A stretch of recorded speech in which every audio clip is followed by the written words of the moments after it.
നമസ്കാരം. ഇന്ന് നമ്മൾ കാണുന്നത് ഒരു മിസ്സിംഗ് നമ്പർ കണ്ടെത്താനാണ്.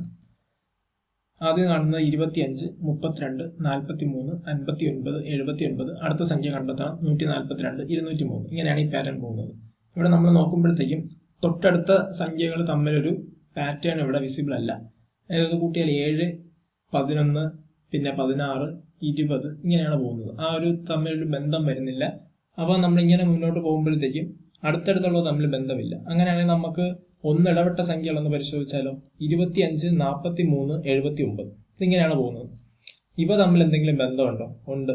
25നെ 2 കൊണ്ട് ഗുണിച്ചേ. 25 × 2 50. 50ആണ്. 50ൽ നിന്ന് ഈ തന്നിരിക്കുന്ന സംഖ്യ 25ന്റെ സംഖ്യകളുടെ തുക ഒന്ന് ഉറച്ചു നോക്കിയാൽ 2 + 5 എത്ര വരും? 7. നമുക്ക് 43 കിട്ടും. അടുത്ത ഇനി 43നെ ഉപയോഗിച്ചുകൊണ്ട് 43 × 2 എന്ന് പറയുന്നത് എത്രയാണ്? 86. 86ൽ നിന്ന് സംഖ്യകളുടെ തുക കുറച്ച് നോക്കി. ഡിജിറ്റുകളുടെ തുക 4 + 3 എടുക്കുമ്പോൾ എത്ര കിട്ടും? 7. 86ൽ നിന്ന് 7 കുറച്ചാൽ 79. ഇതേ പാറ്റേൺ നമുക്ക് രണ്ടാമത്തെ ഒരു സെറ്റ് എടുത്താൽ 32, 59 ഇങ്ങനെ മുന്നോട്ട് പോകുമ്പോൾ നമുക്ക് നോക്കാം. 32 × 2 എത്രയാണ്? 64. 64ൽ നിന്ന് ആ ഡിജിറ്റുകളുടെ തുക നമ്മളൊന്ന് കുറച്ചാൽ എത്ര കിട്ടും? 3 + 2 5. അപ്പോൾ 59 കിട്ടും. ഇനി 59 എടുത്തു വെച്ചുകൊണ്ട് 59 × 2 എന്ന് പറയുന്നത് 108 ആണ്. ഇനി 108ൽ 118 ആണ്.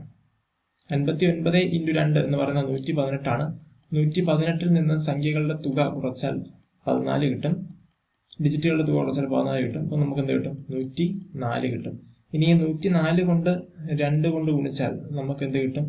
208 കിട്ടും. 208ൽ നിന്ന് ഡിജിറ്റുകളുടെ തുക 104ലെ ഡിജിറ്റ് 1 + 0 + 4 ഇത് ചെയ്താൽ എന്ത് കിട്ടും? നമുക്കത് 203 കിട്ടും.